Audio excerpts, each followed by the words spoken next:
Pension അറിയിപ്പിലേക്ക് സാധനം ആദ്യ April മാസത്തെ ആദ്യ പെൻഷൻ വിതരണം ആരംഭിക്കുന്നു.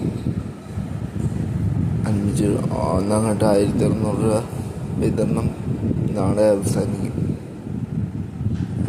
ഏകദേശം എല്ലാവർക്കും പെൻഷൻ തുക എത്തി. 62 ലക്ഷം ജനങ്ങൾക്ക് അക്കൗണ്ടിലും കൈകളിലും പെൻഷൻ എത്തിക്കൊണ്ടിരിക്കുകയാണ്.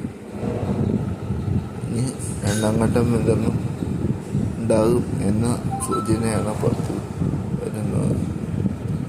3 മാസത്തെ കുടിശ്ശിക പെൻഷനിൽ 4800 രൂപയുള്ള ഒരു മാസത്തെ പെൻഷനായിരിക്കും. തദ്ദേശ ലക്ഷണങ്ങൾ വരുന്ന സാഹചര്യത്തിൽ ഇനി അതിന് മുമ്പായി കുടിശ്ശിക തുക പൂർണ്ണ അളവിൽ കൊടുത്തു തീർക്കാനാണ് സർക്കാരിൻ്റെ നീക്കം. എല്ലാ മാസം 20-ാം തീയതി തൊട്ട് 1-ാം തീയതി 20-ാം തീയതി വരെ മസ്റ്ററിംഗ് ടൈമുണ്ട്. അർഹതയില്ലാതെ പെൻഷൻ വാങ്ങിക്കുന്ന എല്ലാവരും പെൻഷൻ പട്ടികയിൽ നിന്ന് പുറത്തായി. അങ്ങനെ വരികയാണെങ്കിൽ സാമ്പത്തികമായി ഒരുപാട് മെച്ചപ്പെടും സർക്കാർ.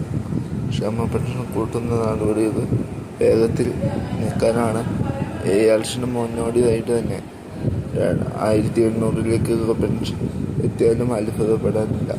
അപ്പോൾ ഇത്രമാണ് ഈ വീഡിയോയിൽ പറയാനുള്ള. ചാനൽ സപ്പോർട്ട് ചെയ്യുക, ഷെയർ ചെയ്യുക. മറ്റൊരു വീഡിയോ ആയിട്ട് വീണ്ടും കാണാം. നന്ദി, നമസ്കാരം.